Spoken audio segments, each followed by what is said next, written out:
Hi, everyone. It's Susan here. So nice to have you guys. I've rearranged my screen a little bit, so let me sort myself out so I can look at you the way I'm looking at the camera. Here we go. So nice to have all of you join me today. Thank you so much. Susan Winter, best-selling author, relationship expert. So happy to have you guys with me. I am talking today about power. And there tends to be an imbalance of power in many of our relationships. And then we wonder, like, gee, why is it not going well? How could they walk away from all of this? And if you found yourself in that situation, you might find that what you were actually doing was bartering down. We tend to go downward because we start to think, golly, if I couldn't achieve this, what can I achieve? So let's talk today about power. And I've already received some of your messages here. You want to know about the imbalance of power, even when it appears to serve us. So I really like having the conversations that I don't see around here on YouTube that nobody else is talking about, because sometimes, there's enough general information that we get from people, but I like having these little specific conversations where we're talking about things that are actually quite pivotal, but oftentimes they're not discussed. So they end up being the underlying eroding factor of our relationship. And yet they're not addressed because they appear to be quite insignificant and tiny, and yet they can actually undermine all that we've tried to create. So, power. What's the deal with power? Well, we've oftentimes heard that people are attracted to people who are confident and exhibit some form of power. Now, power, there is true power and there is perceived power. And sometimes they're not the same. There are people who may look at you and say, wow, you really intimidate me.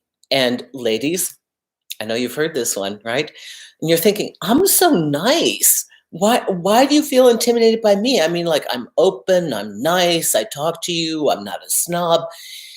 And yet the totality of how you appear to this person, all that you have, all that you are, appears to be daunting, and that they are shooting way too high, and that they may never have a chance to actually attain you. Or if they attain you, it will only be temporary because, of course, they couldn't hold on to you.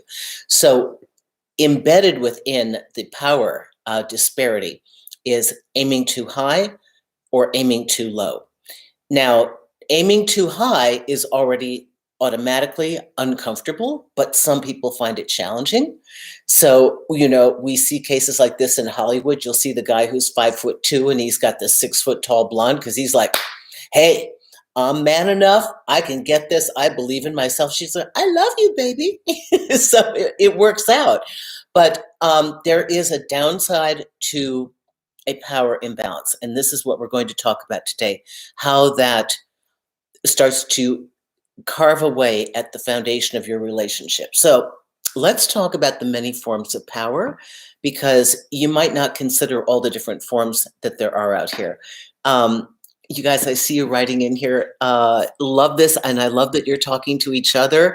And I love that my great moderators here, B and B, they're just fabulous. Thank you so much. Okay, so here are some examples of power. Youth. Youth can be very attractive, right? Beauty. Beauty is powerful. Come on. Can I tell you how many guys have gone on and on about this woman? And oh my God, and I blah, blah, blah, and I don't know what's going on. And she left and she went away for 3 weeks, and then she'll send me a text, and then she comes over and makes love to me. And I'm like, they get halfway through the conversation, I'll just say, how hot is she? They'll say, incredible. So that, Connie, hang on just a minute. I'm going to run through these. I see your super chat. I acknowledge you, and I thank you so much. So let me continue with the different forms of power. Youth, beauty, money, obviously, financial status, right? Status, position, and position of influence, okay? Social currency, tons of friends, in the know, a social butterfly. That's powerful. Every place you go, hey, how are you? Right? And now all of it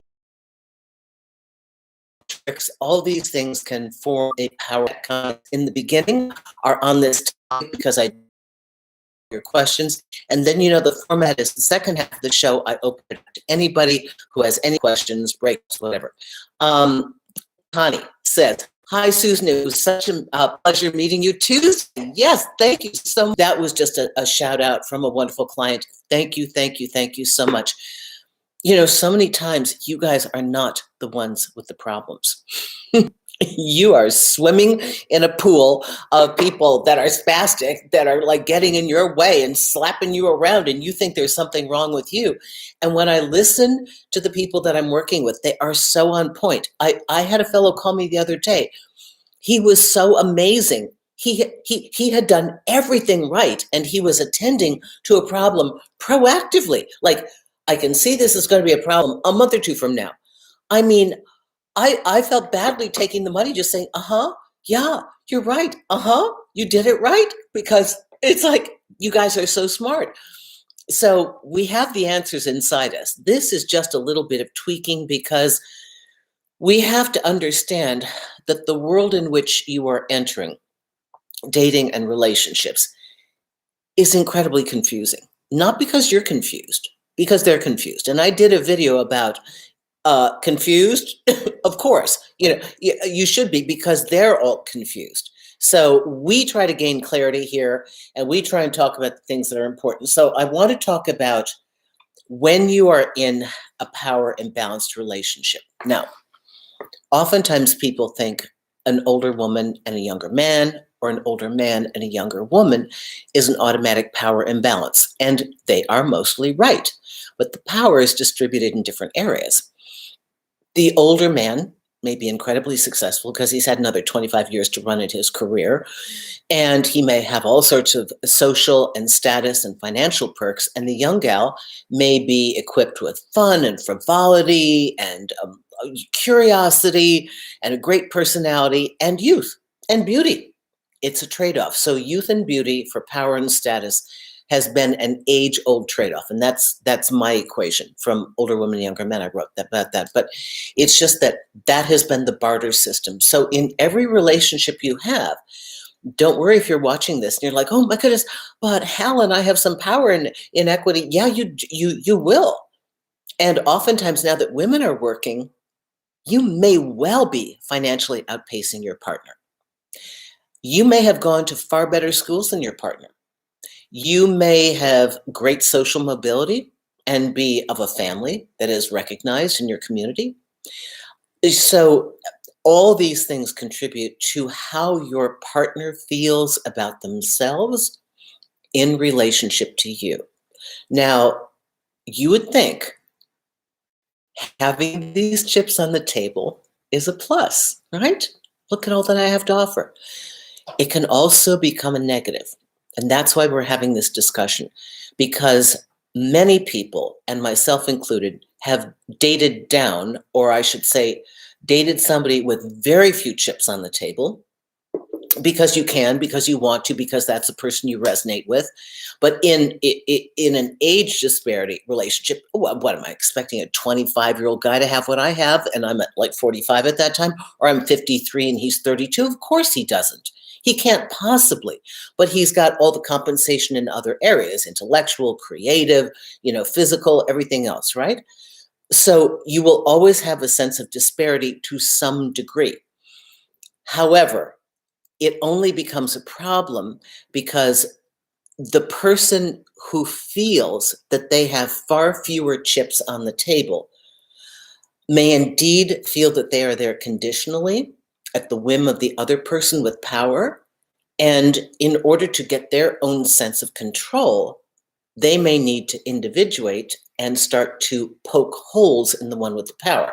Now, for those of you who have been in this kind of dynamic, you might have been married to somebody and you thought everything was good. You're the same age, you both make about equal amount of money, but suddenly they start controlling you and undermining you, and you can't figure out what it is. But at some point, they're thinking you're higher than they are, so they've got to bring you down a peg.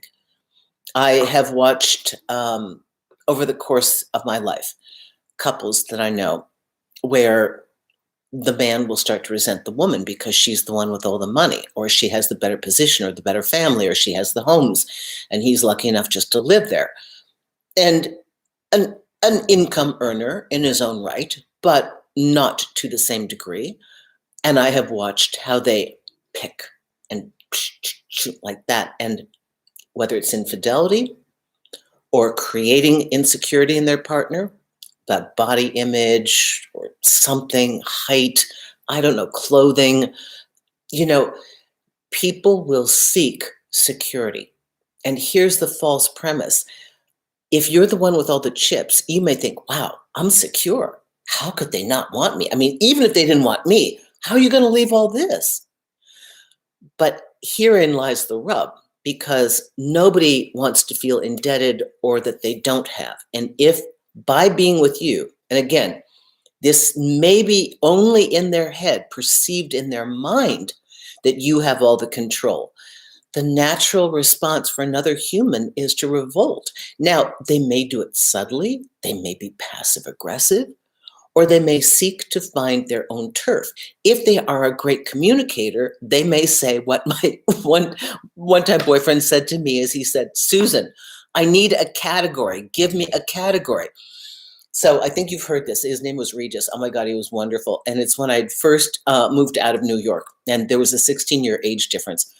Come on, I'd come from Financial News Network, which is CNBC. I was everywhere. They did an entire article in the Star Ledger about me moving to this community in the hopes that it would promote the community, right? So I come out there, so I was a bit of a big thing. Like, what's he going to do, right? So my girlfriend is coming to visit, and it's icy and it's cold, and there are windy roads and things like that. And he said, Susan, let me drive because it's safe. I said, no, I grew up in Minnesota, I can drive. I wasn't letting him have control. See, I didn't know all this stuff then. And he finally looked at me, he goes, can you please give me driving in the snow? Just one. I just need one category. And we laughed. This guy was so emotionally available. I mean, he was so in tune and so intelligent. And I would just laugh at my foibles and allow him to correct me, because I'm like, oh my God, am I doing it again? I'm taking over. I am so sorry, because I was new at this. This is how we learn. So we have to have categories in relationships where we feel valuable. And we don't want them to be rigid and frozen. We don't want you constantly saving your partner, and that's your role. I'm the savior. I'm the nurturer. I'm the one who provides unconditional love when you're a brat. No. But we are looking to unlock this, find your strength, and figure out where you are in this dynamic. And I'm going to take your questions, but all I can tell you is, if the power imbalance is too great, whether it's real or it is simply perceived in the mind of your partner as being too great, trust me, at some point, human nature will take over, no matter how good they are, and they may want to slap you back with that in some way. So we are looking to show appreciation to our partner, to make them feel valuable. If you have all the chips, very important. And if you don't have the chips and you're feeling resentful, that's something we have to talk about. And I'd encourage you to send me a super chat. So you understand how this is a double-edged sword. Many people date down thinking they're safe. And then they realize, oh my God, I've got everything. This guy is stupid to leave me, or this woman, how could she leave this lifestyle? She didn't feel like she could ever shine there. And for the person who perceives themselves to have no chips and you've got them all, imagine, just put yourself in their shoes for a moment. They're like running so hard. You're the marathon athlete. You're just running, and they're like trying to keep up with you. It's got to be exhausting for them. So extremes don't work unless your relationship is crafted to work on extremes. I know this sounds weird, but again, some age gap partnerships, but there is a very tangible and clear barter system for what each is getting. The only thing is, if one stops giving what they're supposed to be giving, then the other one feels the resentment.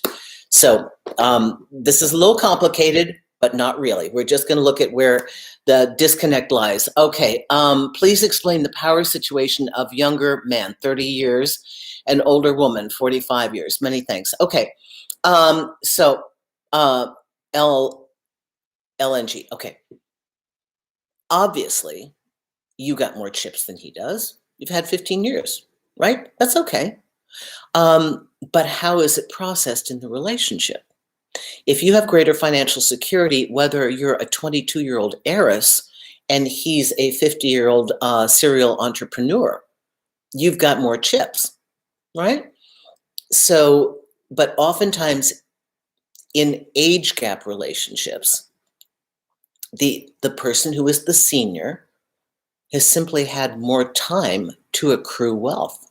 That's just, and has had more time to accrue social currency, status, and influence. They've been here longer, got a bigger piece of turf. That's all there is to it. So this is something we have to work through. Sipping my coffee and listening to Susan. Perfect evening. Oh, thank you. That's beautiful. I like that. Anya, great to be. Okay, thank you so much, Anya. Jenny A. Sometimes I feel sometimes power play comes from their financial status. Sometimes, okay, are you saying somebody higher? Then you must have in their minds the youth, the beauty, or maybe you've got more power financially. I'm not quite sure how to read that. Let me look and see. I think of you. Think of yourself having power in a relationship. You know you can take control of your partner, and they're not going to like it. Okay. Let's talk about control, because power is about control. Now, you can be the one with the power and acknowledge it and be a rightful steward of that power, or you can use that power to wield it over them. Okay? I have seen young, beautiful creatures, young gay boys, wield their power over their older daddy partner. I have seen younger men do this with older women. I have seen the more attractive of the same age partners do the same thing. Inspire just a little bit of insecurity to keep their position, because they've got their category is, I'm the desired one. I'm the sexy one. You may have money, but I could go anywhere. You're one. Nika, what are you doing? She's moaning a little bit. How cute is that? I could go anywhere. So this is what we're talking about. Let's look at the power dynamics that you're in, and let me help you go through some of these.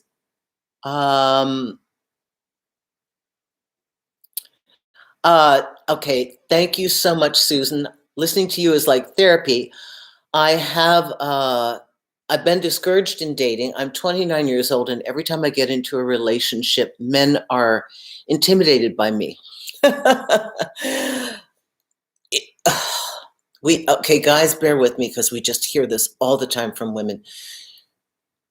That simply means that the man in which you are standing in front of cannot find a position for himself in your life. He truly looks at you and thinks, she's got every category. What am I going to do with what does she need me for? She's successful. She's beautiful. She's interesting. She's got friends. She's got family. She's in shape. She's like intelligent. Why would she want me? So that person innately who tells you that is not, it's kind of like a manifestation. They are not expanded to the level of consciousness that they feel equal to taking you into their life. Their vision of what is possible for them does not include an expansion, and it's a very lovely compliment that looks like a rejection, but it's actually like, wow, you're way bigger than anything I can imagine myself being with. This terrifies me, because I got a really good feeling you're not going to stay with me, because I don't think I'm worthy of you. So you scare me. That's what it says, right? And if they say that to you, they're not your mate, honey. They're not your mate. The person who looks at you and says, wow, you're intimidating. Huh. And you know what? That really turns me on.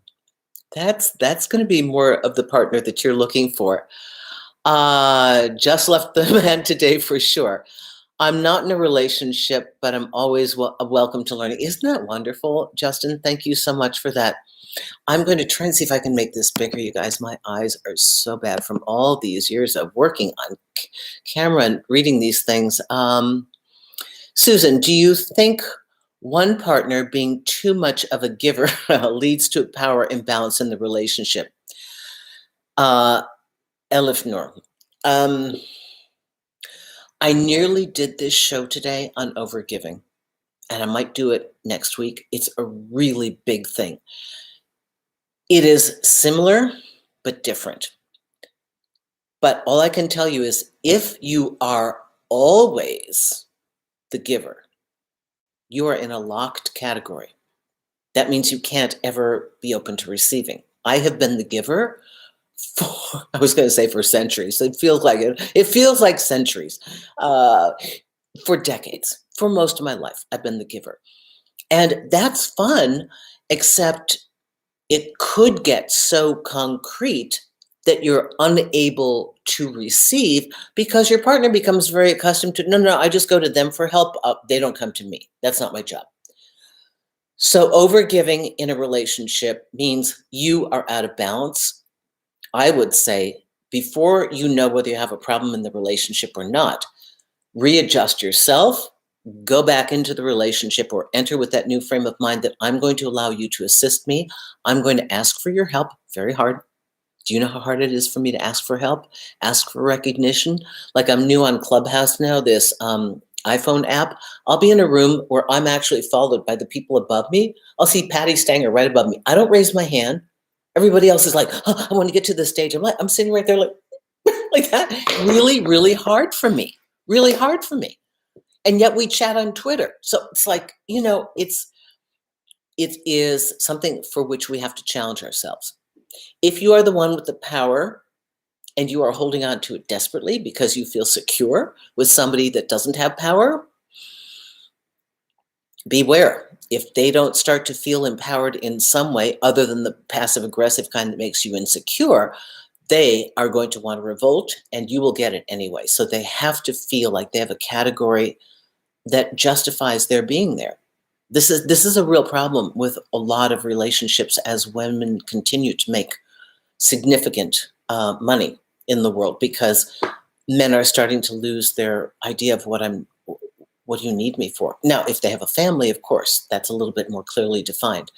So thank you very much for this. I want your laughter like the flower I was waiting for, the blue flower, the rose of my echoing country. Laugh at the night, at the day, at the moon, laugh at the twisted streets of the island. That's so beautiful. He goes, thank you. Thank you so much for that. Elizabeth Henry, $5. What do we have here, my darling? The can't stop thinking about your ex video was cathartic for me. I realized I dated someone bereft of the skill set to form meaningful connections. Oh my God. Yes! Yes, go girl. Let's all give Elizabeth a big round of applause. Isn't it amazing? Oh my gosh. So many times when we're left or when something breaks up, it's like, oh God, what did I do wrong? Why aren't I worthy? Oh, what's wrong with me? Why does everybody get love but me? And it gets so compounded. And then once in a while, you just get a whiff of this other thing. It's like, could it be that they failed? No, they rejected me. It couldn't be. No, but wait a minute. Oh my God, they can't communicate. They can't we can't get through a crisis. They ghost me. When they don't want to talk about something, they just evacuate for a week. They don't even have a skill set to be in a relationship. Oh my gosh. They failed the relationship, not me. So, sweetie, I am so happy to hear this. It takes a while. This is not nobody told me this when I was in my 20s. God, do I wish we didn't have all this stuff. You had a couple books on positive thinking. That we didn't have this stuff. We didn't even have pop psychology. So you would just suffer alone, sobbing, like, woohoo, why doesn't he love me? And you didn't know where to go. And then you'd have girlfriends say, oh, he's terrible. Get rid of him. He's a creep. And so it's like, but I love him. I can't hate him. It didn't quite, there was a big gap between I love you and I'm in pain and I'm supposed to make you bad to get over you. So this other way of thinking is more of an objective form that comes as we look from above down on the whole scene and start to realize the entire 360 of what's going on. And honestly, sometimes you guys will have somebody you think is so great and they just fail. They fail the relationship test. It doesn't necessarily mean it's you. If you're here studying, so I doubt it's you, right? They're the ones not watching this stuff. No, they just switch partners. No, that's not working out. I think I'm going to switch partners again. Okay. Thank you so much, Elizabeth. I like that so much. Let's see. Now, if I ever miss, Sue, this is so weird. When these come in, I don't always see them up here. Sue, need help with this way younger guy, unrequited love. Do you recommend by the minute or a single session with you? Okay. You guys, I love Magnify. By the minute, I've just stopped it for a while.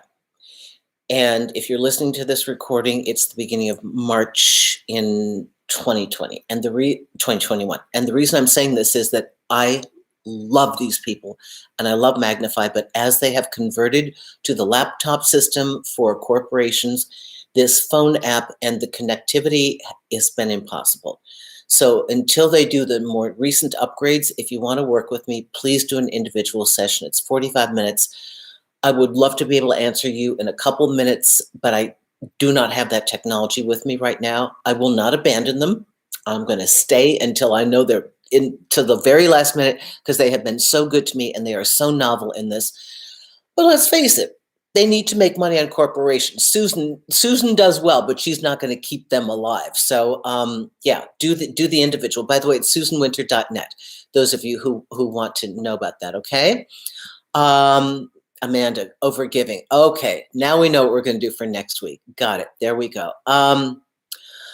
Sue, I'm an extreme giver. I make more and can buy him things and give him things, but realized he never has given me one thing. Okay, honey, 2 reasons. One, he's not there for the right reason. Maybe he's an out-and-out taker.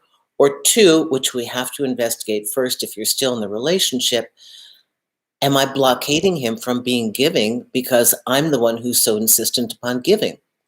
Now, if there's an enormous financial discrepancy between the two of you, you could start with, what can he give you?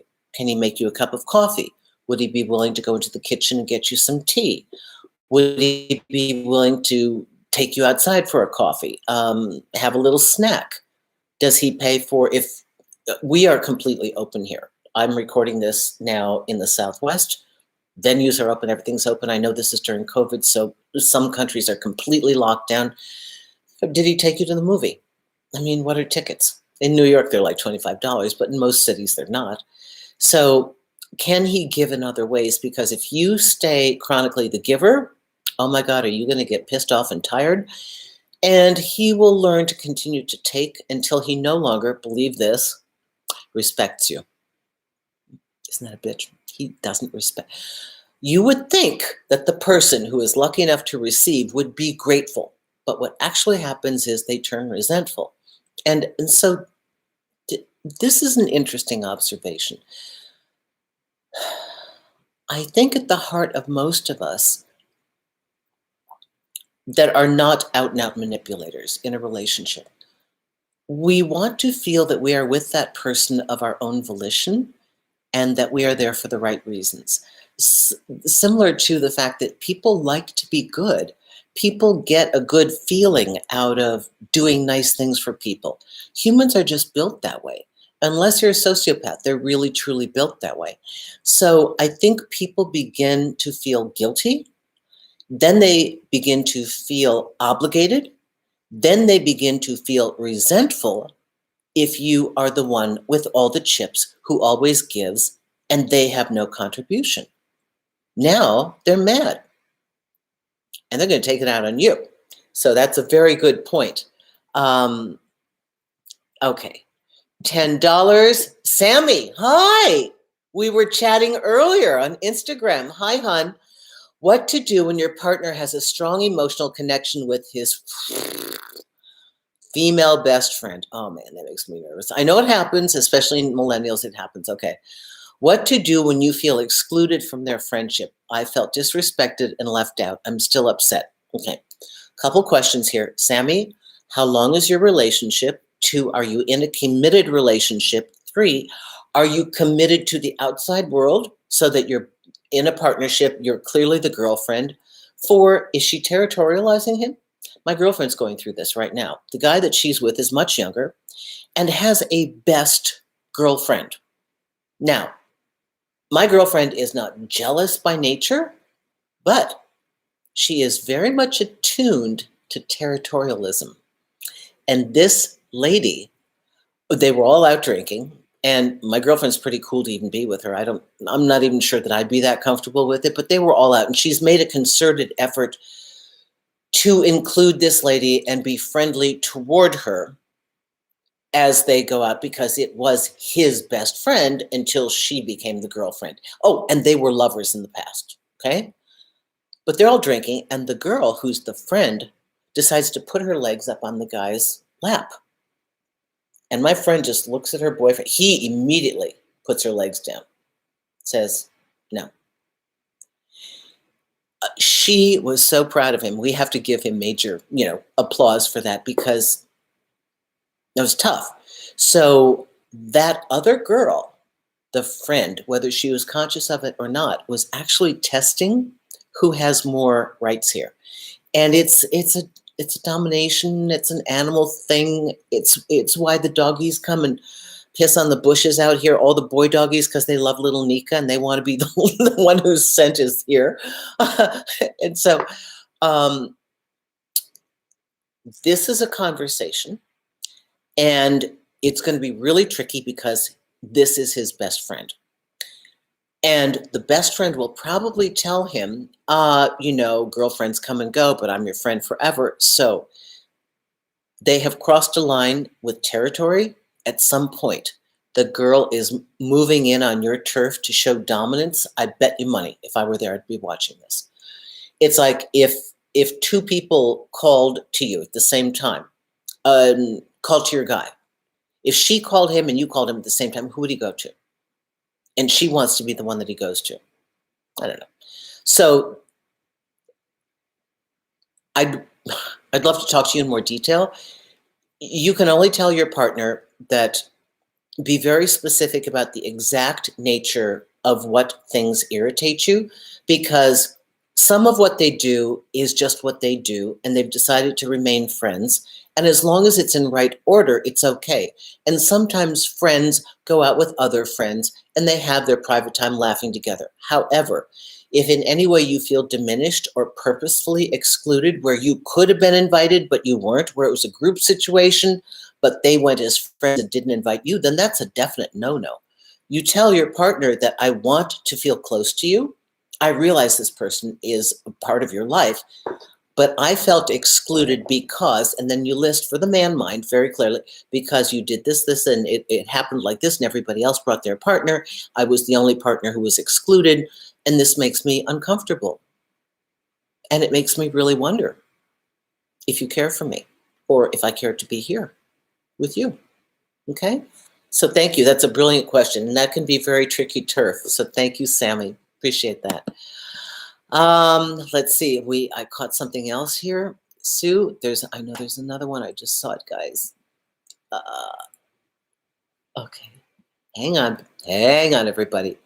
We got another one. I know I do. No? Did I miss it? I think I saw one, you guys, and I missed it. Oh, here we go. No. $5. Okay. There is very clear energy between a coworker and I for 6 months, but he is insecure. I am very attractive and loved at work, and he seems intimidated. What do I do? Okay. Statement number one that I'd say is make sure with your HR manual that you can indeed have a relationship with this person. If he's a coworker, that's better than if he works underneath you. If you think it's okay to do that, that's wonderful. If you sense that he is insecure and you know that it's okay for you to have romantic relationships at your job, then you need to start proactively speaking to him and talking to him, because he probably just fancies you and is normal guy shy.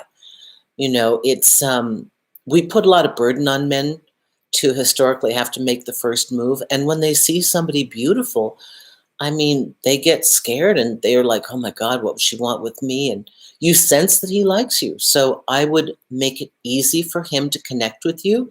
Perhaps you're the one who breaks the ice to go up and talk to him, find something that's mutual between the two of you, start the conversation going. Let him know that you are open. Let him know that you are warm. Let him see your personality one-on-one, not just to the group, so that you can encourage to see, because you've got to know more of what's there if he can be a partner for you as well. So that would be my suggestion. Thank you very much. Let's see. My ex wished me happy birthday after slow fading me for a month. Oh, Elizabeth, I ignored the message and will continue to do so. Why do people do things like that? Okay, so this is kind of weird. This comes into a very strange modern day protocol of polite manners. Some people really feel that if they've been in a relationship with somebody and it's within a year's time of the breakup, like a birthday occurs or it's Christmas or Hanukkah or whatever, that they should indeed reach out to just be polite. This was a person, so they are reaching out to be polite. I would not suggest you do that on Valentine's Day because it is subject to so much confusion. Like, what does this mean? Valentine's Day is for lovers. Do you want me back?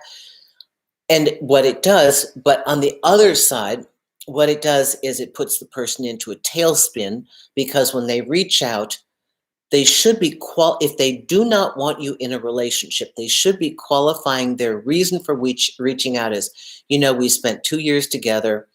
It was a great relationship. We both know it was the right thing to do to end it, but it didn't feel right not to acknowledge your birthday, given all that we've shared. But people don't say these things. They really should. So evidently you still have feelings around this, or you wouldn't have blocked it. But I think chances are that he's being nice and thinks that it's correct protocol. I do know people and clients call me and say, what do I do? We broke up. I broke up with them, but now it's their birthday. I feel like I should do something, but I don't know. So there seems to be a lot of etiquette back and forth about what is correct and what isn't, okay? Again, if they're abusive, of course you don't contact them, but that's a really great question. Thank you so much for that. Let's see. Borderline fine, $10. Okay. Hi, Susan. Can you truly fall in love with someone and at the same time recognize you hold the power? Yeah. Okay. Would love to date older women, but assume they will hold the power and therefore won't fall for me. No. No. So I just got off Clubhouse this morning with this beautiful therapist from Stuttgart, Germany, named Glenda, 35 years older than her partner, and he's the one that makes the big money. I was like, oh my God, you're a legend. We bow to you. Oh, Glenda, we bow to you. You would be the dream come true, honestly. You will have to write to me and we will have a party for you. We'll have a shout out on YouTube just for woo woo. Here he goes. Or actually for your girl, right? I think it's a woman. For your partner, whatever it is. Okay, yeah, an older woman. Okay. Yeah. She's lucky. You just proceed like, oh, see, Susan, I'm worried. I'm a younger guy and I've got chips on the table. Oh man, it makes you delicious. Are you kidding? You'd probably be closer in your power then, right? So you have a whole bunch of options here. This is great. Oh, I love these. Thank you so much for your contribution. Best luck to you. Okay, let's see. What do we have here? Okay, you're all talking to each other. Here we go. Did I miss anybody? Um, Sammy, okay. Gary, I missed you. Thank you so much. These it's funny, they don't all show up, so I have to go hunting for them. Hi, Susan. From my personal experience, I've definitely found that a lot of people aren't willing to work on themselves. They just go on to the next person. $5. Yes, yes. And isn't that the way they do it? And these are also the people who, now, doesn't it look like I would rather be one of them sometimes? I'm like, wow, how cool is that? You just switch partners and it's never about you. But on the flip side, and thank you, Gary, for this generous donation. Thank you, because what we're really discovering is that they are a beast of life, meaning they are burdened by the vicissitudes of life because they are actually a victim of life. They don't know that they're proactive. Because they take no responsibility in this and just switch partners and don't work on themselves. Imagine what they're up against. These are the people that are upset when it's too hot. They're upset when it's too cold. They didn't get their way because they don't know how to create their own destiny. So they're always, under the burden of life's outcomes because they're not taking control of being responsible, negatively, positively, however, just taking control. So yeah, it looks like an easy way out, but it's actually got a really heavy weight on the backside of it. Thank you for that. That's absolutely beautiful. Thank you so much for this. Chris, $9.99. Thank you, my man. 6 months on, and I'm still thinking about my ex-girlfriend. Your videos are getting me through. I left Manhattan and she stayed. Oh, God. My mother passed away and she offered zero support. This was a tough one. Wow.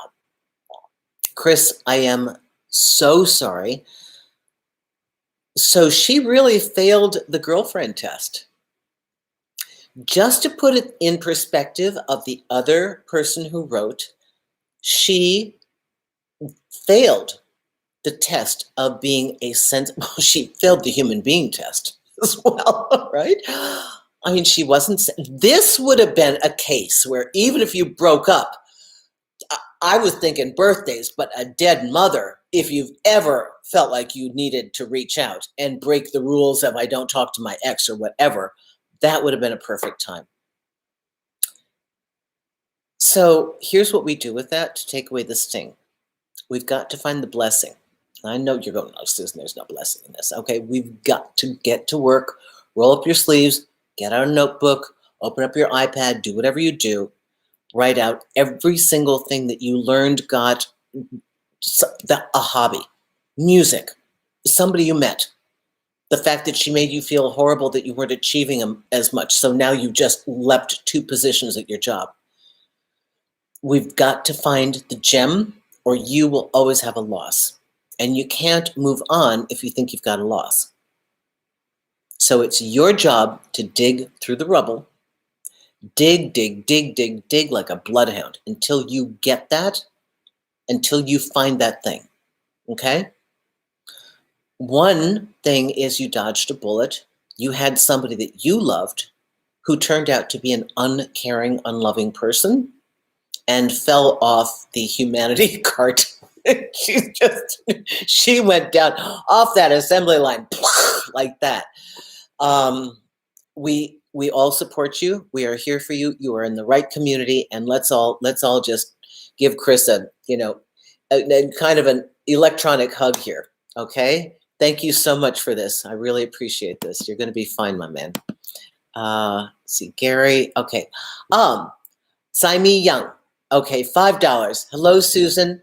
Will picking up my stuff up from my ex's house ruin chances of reconciliation in the future? Okay, so my dear, I'm guessing that the 2 of you have broken up, and I'm guessing that you lived with him and that now you've had to move out. I'm thinking he threw you out. Here's the problem. I got to shoot this 5 different versions because I don't know the couple things I really need to know about this. But all I can say is, if you are at the juncture where a man wants you to pick up your stuff, if he wants you to pick up your stuff, you got to take it and go, because that means he's closed the door and there is no reconciliation from his headspace there. So a gap has to happen, and a change must occur before it can start again. If you ended the relationship and you are picking up your stuff and you really don't feel that way, then you need to clarify, I'm supposed to be here picking up my stuff, but I love you and I don't want to go. So I don't know which one it is. I think it might be the former rather than the latter. So anyway, that's the thing. Sometimes things have to fully end before they can start again. Okay, so picking up your stuff is rather definitive. That means we have come to a parting of the ways. Now, the third option for this is I've got no idea who did what, and I've got no idea how invested they are and what your real story is. You end that chapter, and then you give it some space, and you make contact again and start anew, unless they've been abusive, okay? Thank you so much for this. I appreciate this. Okay, 10 pounds. Rix, how you doing? A guy I was seeing now has a girlfriend. Whew, okay. He tells me he thinks I'm meant to be his life, but can't be with me right now. A week later, he says he's in love with her and says he's not the one for me. I'm confused. No, you're not confused. He's confused. You're simply reacting to his confusion. So here again is this flip-flopping. Evacuate. Again, I'm not working with you. It might be a whole different story. These are snap judgments with the information given. At this point, I would evacuate. He doesn't know what he wants. Every time he flips back and forth, I love you, you're the one, you get excited. Then I'm totally in love with her, I don't want you, you're getting heartbroken. You need to evacuate a very dangerous, volatile, fluid, and fluctuating situation where it's completely chaotic and unpredictable, and you need to let his drama play out with her, that he's in or he's out. And if he's back and forth, you don't tolerate it. All right? And you need to figure out what you saw in this guy, because he doesn't know what he wants. Why him? Why? What chips does he have? Where does his power lie that you need him? Those are the questions I would be asking. Okay? Thank you, thank you. Who do we have here? Borderline? Okay, one more for you. $10. Okay, baby, rack them up. Let's see. In a previous video, you said love is rarely perfectly equal. For me, this is my opinion. In my opinion, I have rarely, if ever, seen two people who I think love each other equally. No matter how they demonstrate it in their love languages, there always seems to feel like there's one that loves the other a little bit more. For me, and if you guys have examples of two people that are exactly the same, I'd love to see it. One will always love the other a little more, correct. What causes one to love their partner more? Should we accept this imbalance? Depends on the whole experience. I'm trying to think about my parents. My father demonstrated love very easily to all people, and loving nature to people in general that he didn't even know. And my mother had a much more conditional response to it. And I don't doubt that she loved him fiercely, but they loved each other in such different manners that it appeared to be quite different in balance. I'm sure he would have given his life for her in a second. Would she have given her life for him? I think there would have been that momentary, because her need to self-survive was so powerful within her. So they love each other differently. If you see, it's only because of what you wrote before. If you are a sensitive person who is trying to negotiate that you should feel okay with not feeling loved 100%, then I'm going to say, forget all this and look for somebody that truly loves you, no matter how much you love them. And that's an ability of the person who is doing the loving. It is according to their capacity. It's like the person who has $100 million as opposed to the person that has, $100,000. Who's more able to pick up the dinner check? I mean, they both can, obviously. But if you have more love to give, and you know that you probably are going to be the one who loves the most, the number one thing that you have to do for yourself is to make sure that you are aligned with people who are loving by nature. That by nature, they make you feel loved. By nature, they make you feel as though you're special. So that no matter how much they give, you feel it and you know it. And you can feel relaxed and happy and safe in that. So I think this is what's important. I don't want my observation to upset anybody or to confuse them, but at the end of the day, it is simply a question of, is this agreeable for me? Is this something that makes me happy? Do I feel safe and comfortable? Do I feel supported? And if the answer is yes, yes. You may have far greater access to your emotions than the people to whom you are attracted. And so therefore, the demonstration of your love is so much clearer for you to see and feel. I have noticed at times that the person who appears to be the stronger in the relationship, who appears to be the colder, more objective, tougher person, I'm thinking my girlfriend Donna, German girl, her parents, had a home out when I lived way out in the country. And the dad ended up in the hospital, heart attack, something. The mother, who was so bloody tough, ruthlessly tough, exacting, no bullshit. Nobody gets a hall pass. Not a lot. You don't get a pat on the back. You get a whatever. Dismantled, beside herself, because her rock was at risk. He was her rock. He's the one who gave her strength. And it was the first time I wasn't doing this work. It was the first time I looked at that and I went, wow, things are not always what they appear to be. So there's another analysis too. Is your partner simply strong and enjoying the support because you give all of it? But the minute something happens to you, they are decimated and they don't have any strength on their own. They were only strong because you love them. So there are a lot of different questions I would ask here, but this is really great. Thank you so much for this, Borderline. Okay, lady, $10, my dear. My ex demanded the engagement ring back. Okay, after 3 years, because he was always looking at other women online and would make hurtful comments about my body. He didn't want me to have ill will or to be mad. He broke it off with you. So traditionally, if the woman breaks it off because he had wandering eyes, then she gives back the ring. But if the man breaks it off, traditionally, she doesn't have to give it back because he has let her down. One, I'm not sure which of those two scenarios applies to you. I am just as happy that you have nothing with his remnant energy in it that you would even have in your home. And two, girl, I am so glad that you are not marrying this guy. That's all I got to say. So we got to give Lady here a big round of applause, everyone, for no matter how life handed it to you, maybe you didn't want that. Maybe you cried over this for months and thought, why won't he love me? Why is he looking at those girls online? You think it's going to get better when you're married?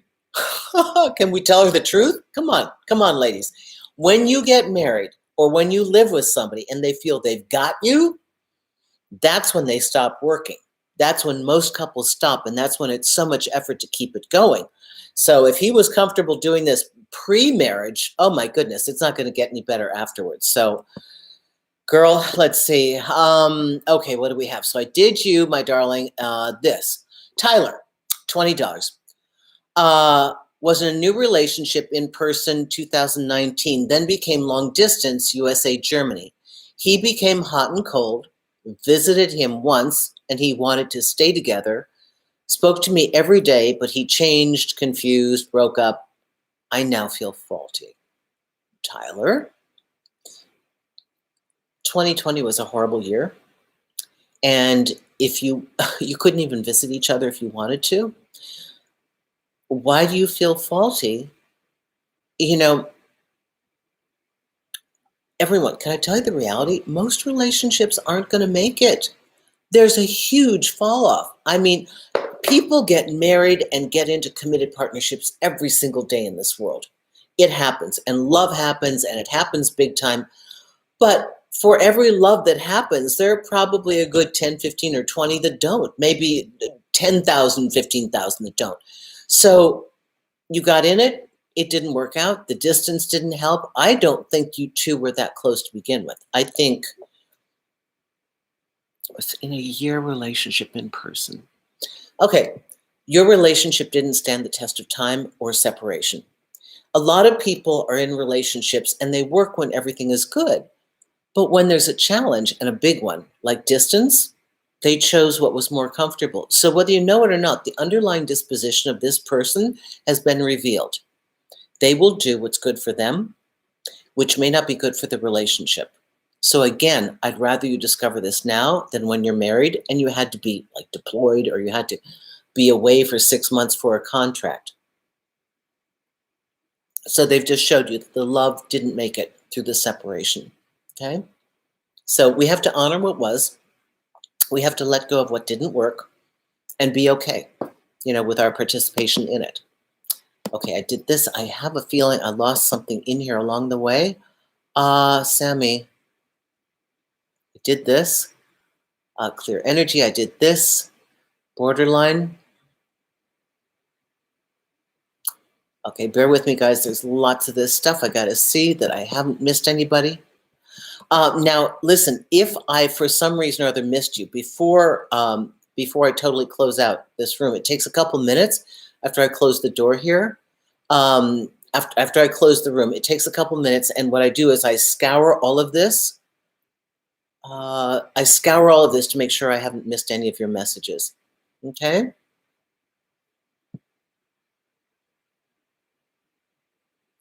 Okay, so we've had some great commentary. So do you guys have any more questions? Do you have any more questions on power imbalance? Okay. I will be looking at this, and bear with me because I'm scrolling down because you're all very chatty. All very chatty. 6 months on and I'm still thinking about my girlfriend. We read that. Okay, we read that. Okay, borderline. Yep, read that. Okay. You guys, I might have missed it. I want to be available to all of you here. So now I'll just look at, okay, you're talking to each other. Let's see. So let me talk about this. Do you know about trading up too high and down too low? Okay. So this is kind of a side conversation of power. Trading up too high means that you are trying to capture the love of a person that's a little bit out of your league. Now, doesn't mean as your quality of human being as to who you are, but it means that for whomever they are and whatever chips you bring to the table, that they are a little bit beyond you. So you don't feel as secure in what you feel like you're getting more than you're offering. And that can make you feel insecure all throughout the relationship. Jules, I'm going to get to you in just a minute. Thank you so much.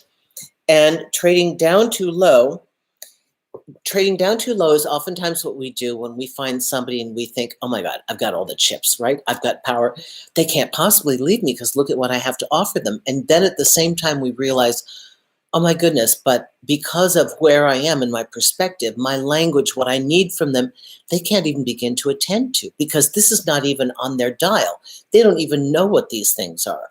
So there's an inherent, when we choose too high or too low, basically you're going to shoot yourself in the foot, okay? Now let me read this, and this is Jules. Okay, 10 euros, thank you very much. Hi, Susan, my boy found out with me. He acts on childhood patterns and is confused now. We have the same depressive moms. I'm loving and humble. So he lacks feelings. Can we grow together?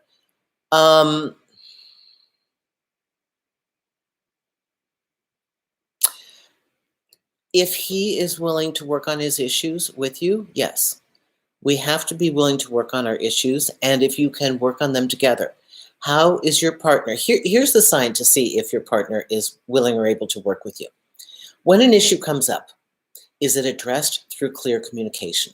And when it's addressed through clear communication, are you both telling each other how much you care and that you really appreciate it?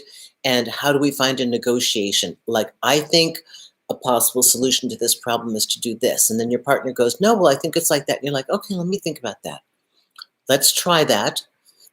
If that doesn't work out, let's amend it with what I do. Like, you've got to get to conflict resolution. And if you and your partner can't find your way to conflict resolution and your own interior problems are too great for the relationship to hold, then you do have a problem. Oftentimes we see it that one person has a lot of baggage. It appears that both of you have a lot of baggage. Now, you're indicating that's a positive thing because you both understand each other. Okay, as long as you're working on it. So we judge that by progress. Oftentimes you can't look at relationships like this and think, oh, they're perfect, because they're not.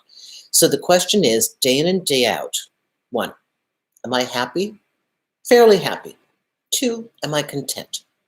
3, do I feel good about myself in relationship to this person? 4, do I feel safe in this relationship? 5, if something goes haywire, is there a pretty good chance that we're going to work it out?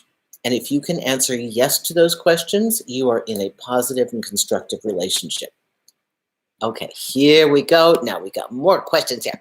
What do we have to say? This is, oh, Elizabeth. Hi, honey. Again, I think this is about the ex contacting you. He didn't have to wish me happy birthday. I would have preferred that it didn't happen. My dumpies wouldn't perceive that as polite. You dumped them, right? So you dumped him.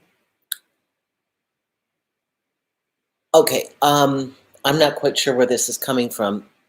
As long as you're not the one who's in pain, we're good. I mean, he reached out to you and you would have preferred that he didn't, but you dumped him. I mean, I really can't see the conflict there. It appears that you've moved on, unless, of course, this contact triggered you and made you uncomfortable. So something triggered you, and I think I'm missing it. I'm not sure where it is. You're dumpies. You dumped him, and he reached out. Maybe you just wanted to be done with him. I don't know. Maybe he's the one trying to get his foot back in the door. I'm not really too sure.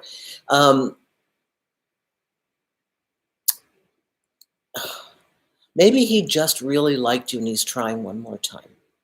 Okay? I mean, that's not so horrible a problem unless he's really somebody you want to get rid of, right? Oftentimes we will find that relationships end in cycles. Like it is like, and recovering from a broken relationship is like the layers of an onion.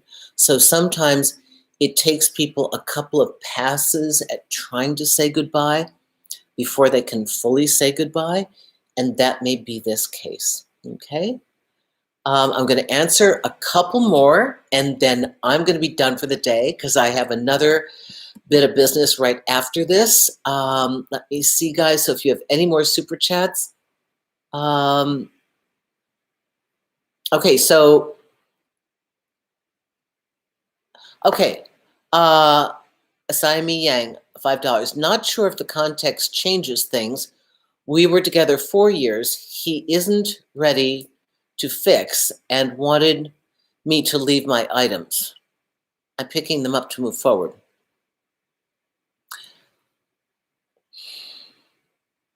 Okay, this line I think says it all. He's not ready to fix it, so he wants you to pick up your items.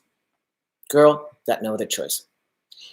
So in Susie language, it gets very simple. We have to make the very complicated stuff simple because it really is just a bunch of blur But if you take away all the blur, there are some bullet points in there, and that's all we have to focus on. If your partner is unwilling or unable to sort things out, you are at an impasse. You can't move. So your things might as well be gone. Otherwise, he's keeping you hostage and he's keeping your heart hostage. Do you understand? Partners must be willing and able to work through the issues of partnership. We are going to have challenges. Do not fool yourself. Every good relationship has them. But we have to make sure that we have a partner who is ready, willing, and able to work with us. Otherwise, get your stuff out of there. Because in this case, he's unwilling. Your stuff is there. You're unresolved. A lot of times when I work with my clients, they're so concerned about the breakup, who's doing what, and whether the other one's ahead, and how do they look, and they were dumped and all this. And I'm just like, or they don't know where they are. They're pretty sure they've been dumped, but they don't know. At some point, resolution becomes more important. Resolution, the fact that you can move on, be free, not like, oh my gosh, what's happening? Because you're mentally held hostage anytime you have something that's unresolved. We all know how this is. You're waiting for test results for some medical procedure. You're unresolved. You're on the hook. Somebody's got your clothes. They're not willing to move forward, but they're not, because they haven't given you your clothes back. You're thinking, oh, there's still hope. They've still got my clothes. So now they're telling you to come get your clothes. Done. At least with this section. Okay? I believe in going in segments. Oftentimes people aren't ready for a clean cut. Many of us are able to do that, clean cut. And then sometimes the same people that always do a clean cut, that believes an X is an X for a reason, find themselves with a certain person going back and having to say goodbye several times before we can really move on. Just depends on the situation. Okay? And I think I saw another super chat in here, and I want to make sure I didn't lose anybody. Okay.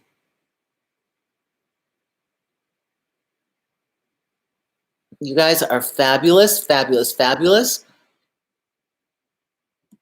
Okay, the childhood patterns, we did this. We did the birthday. So you understand, I love the fact that you're talking to each other. One person says it's all around looks, money, and status. Not necessarily. That's the age-old barter system. And we have found that oftentimes fails modern relationships. Let me say this commentary, because I've got a feeling that I know the perspective that this person is coming from. What I share here are my opinions. I think the world is evolving, and I think that we must be open to evolving with it.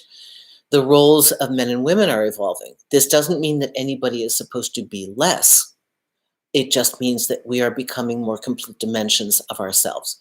And as life has changed, and life has changed for both men and women, we need to be cognizant of including this new information in our equation for what love is.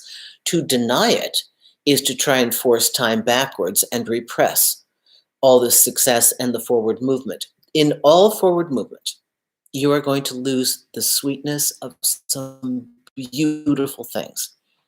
There was a time that families sat around the radio, had dinner together, listening to the radio. In the 30s, that was like the thing. The family would listen to the radio. There were, even mid-century, families ate dinner together. Now what happens? The kids are upstairs. They've got, a cell phone, a laptop. The parents are, and yet we have, artificial hip replacements. We have people that are surviving cancer diagnoses. So for every forward plus, there will be some things that we lose in the past. And in order to create a design that is correct for you and your partner, all you need to do, no matter where you stand on the spectrum of philosophy, know who you are, know what you want. You don't need to tell the rest of the world to have what you have. Just be very clear on what you want and state it to your partner, and you will indeed, out of this millions of people in the world, find someone who wants what you want. So I'm not trying to change the world to be perfect for me, but I am trying to allow for the expansion of people to discover the design that is correct for them. I think that is easy. Traditional relationships work for traditionally minded people. Traditional relationships work for people that want to begin with this as an outline and then make a few tweaks. For some people, it's like, ugh, I don't want any of that. Nobody is meant to feel wrong or bad, okay? Susan, how does testing affect the relationship? Ooh, I don't like testing, Justin. I know that women test men and men test women. I do not like that. I do not like it. If it's done consciously, I think it's manipulation and programming. I don't like it. I've seen men completely shut down a woman when she does this, and rightly, I think they should, and have seen men use that to help himself. Oh, wait, and completely shut down a woman when she does, and have seen men use that to help himself. Listen, testing, the people I know personally who test their partner, like stress them to see what's there, are provocateurs. Why would you want to do that? Oh, so I can jump cut 9 months into the relationship to see what they're going to be like. If you want to test your partner and the relationship feels good to you, go on a trip together for at least 4, 5, or 6 days where you are with each other all the time. You will learn more about your partner without consciously testing them. You don't want to stress test your partner. You simply want to know, is this somebody I can get along with? That's it. Testing your partner. I had a gal who called me for coaching who decided to test her partner because he had a lot of money. He gave money to everybody, and she didn't need money. She just wanted to see. Somebody had said to her, you better see if he's generous with you, because maybe he's generous to his friends and he won't be generous with you. She didn't even need the money. She has to borrow the money. He flipped out. I think for him, he had been used by women. And I said, God, I don't even know how to correct this. The only way you could correct it is to tell him as honestly as possible why you tested him.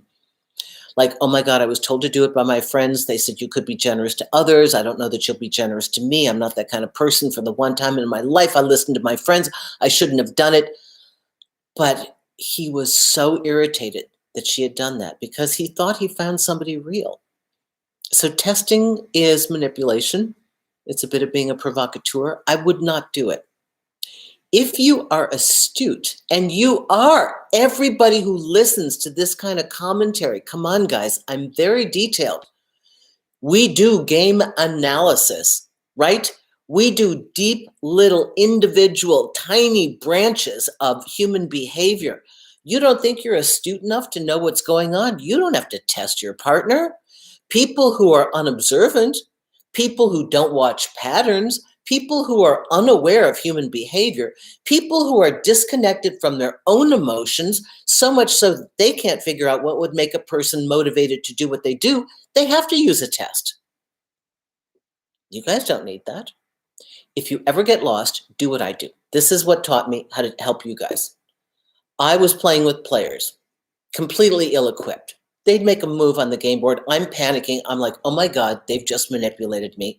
I'm in a place I never meant to be, and I just reacted. I'm not acting. And then it was so incongruous, the moves that were being made. I thought, what the hell does this guy want? What? I mean, I've done nothing. He's blaming me. Now he's picking a fight. What does he want? And then I had to think it through. If I did that to someone, what in the world would my intention be? What in the world would I be trying to achieve? And then, I mean, twisted as it is, I finally found my answer. So if you get something really weird coming to you from a partner, and you don't know from all the stuff we have, and you're completely at a loss, I want you to ask yourself, if I did that to somebody, under the wildest of circumstances, that was the card I drew, what could my possible motivation have been? No matter how weird, no matter how twisted, no matter how silly, like, dude, you didn't need to do that. I would have just told you if you want, whatever it is, but I liked you. Why are you trying to create a roadblock to make me prove that I did? Whatever it is, you will see it. So you don't need to test. You need to be observant. Okay? Oh, I had so much fun. We went into a little bit of overtime. Let's see. Hi, Susan, and thank you so much for sharing your knowledge with us. Excellence to strive for. I like that. He slow faded me. He was the one who did the dumping. Oh my goodness. I viewed him reaching out to me as disrespectful due to his prior silence. If a person understands to leave you alone, leave them alone. Elizabeth, he might have been feeling a little bit of guilt. Remember this contact afterwards, after the breakup occurs. We don't know. It is a 1 month out of a breakup. If your ex has a birthday, it's a hard call. Would you just not say anything? And worse yet, if they dumped you, they did a slow fade and they dump you, it's like, wow, I really am a dick. So I think in his own way, it was like, don't hate me. Don't hate me. Don't hate me. Like, okay, I know I'm a bad boy, but don't hate me. So take it as somewhat of an awkward peace offering and let it go. You're still a little triggered. That's okay. You have to work this out. Take this man off the pedestal. Got a lot of material here to take him off the pedestal, right? And look for the gift there. Susan, so wise. Thank you. Justin, I will be aware of that. Okay, you guys, we're just about to close out. Did I miss anybody's question? Oh, wait, okay. Lady Shanti, $5. Thank you, my dear. He broke up with me cruelly, and I gave him the ring and every gift he had given me by mail. Okay, you were done, and you were being a lady about it. Okay, you didn't have to, but you got rid of his energy. I believe he was shocked and texted and asked me not to be mad. I wouldn't be mad if you'd been nice to me, but, girl, listen. You have high integrity. You did what was right. You didn't. That's like a way of saying. So I had this girl screw me over. She kept trying to get into my apartment, and I come to the Southwest in the winter.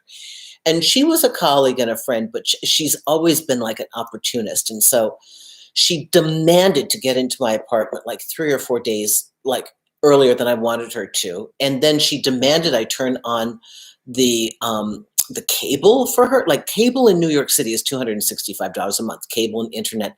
And she demanded it be on a week early, just in case. Well, that cost me 4 months of that 265 because there was this kind of rider that you're allowed X amount of months that you don't pay. And if it goes over that, so it went over, it's just like people just push and they don't think. If they do things right, you never have a problem with them. But people sometimes just don't think right.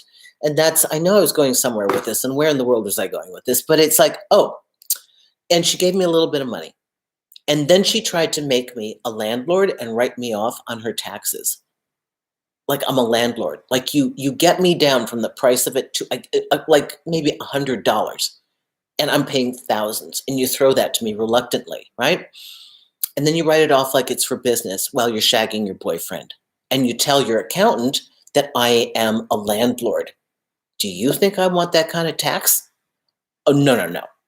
I was so mad, but it gave me the right to say, and I love that fact. I'd been looking for an out. I could not shake this person off like a barnacle, could not get her off of me. And it was just the perfect occasion of showing me the hand. And it's like, wow, you were so horrific, so abusive that now we get out. So sometimes these cases are like, you give everything back. I'm sorry, that was such a female way of getting there, but you give everything back to them. Would you have liked to have kept it? Did it cost you to be with them? Of course, but you give everything back because you want nothing from them. You can never say I kept anything of yours. It's all back to you. I don't want it because that's how much I don't want you in my life. The door is so closed. I owe you nothing. Don't think in your mind for a minute I owe you anything. You can never say that. And then you're out. You guys, sometimes people fall off the assembly line and they just do it as a favor to us. I think of all the people I was going to put in business, people I was going to help. even somebody I was going to allow to live in this house for free to help them. And don't you know, they go and do something incredibly stupid, like steal. And I'm thinking, wow, that was so ill thought out. How grateful I am that you played that card now instead of me discovering this later, and then look at the damage that would have been done. I'll go to one more, and then we're going to go out. This is 10 euros. Katya, hi, my darling. Dear Susan, I just want to thank you. You saved me a big deal after the last breakup, and I feel like I'm really empowered with your knowledge. I was so ignorant before. You're doing a great job, XXX. Katya, thank you so much. Oh my God, you guys, I love it, love it, love it. I'm so happy. You know, breakups are so dismantling and so painful. And I was looking for the answer all my life. And then when I came to my aha moment, I couldn't wait to tell you guys how to see it differently. And I really appreciate your appreciation. My driving goal is I can't stand it when people are in pain. And if I've felt the same kind of pain, I know what it's like, and I don't want you guys to go through it again. And if I know a way that can fast track you out of that, then I want to share that with you, because then we're all happier, right? Then you have happy people, you have happy humans, you have happy communities, happy families, happy countries, maybe, good, right? So thank you, everyone. You are such a brilliant audience. I'll be here every Thursday. And if you're on Clubhouse, which is a free now, but it's an iPhone app and it's by invitation only. But if you're on Clubhouse, join me Monday nights at 7 p.m. Eastern. I have a chat where it's open like this, where you come and talk to me and I hear your voice and we bring you up on the stage. And I'm doing situationships, and then I'm doing older women, younger men. And then what am I doing after that? Forgotten something else after that. So you guys, this is absolutely wonderful. Oh, how to not hate online dating. If you want to work with me, I'm susanwinter.net. Look at my coaching package. I'm doing individuals right now. Soon I will be doing in person, as a matter of fact, because you know the Southwest is completely open. New York, hopefully, will be open this summer. And come back here and talk to me, and I wish all of you the very best. Thank you for your loving support and for your supporting each other as I read this. And if I have missed one of your special super chat contributions, I'll attend to it when this goes live on the page. It'll be in big caps, and I'll start by answering your question. Thank you, everybody. See you next week. Thank you so much. Bye-bye.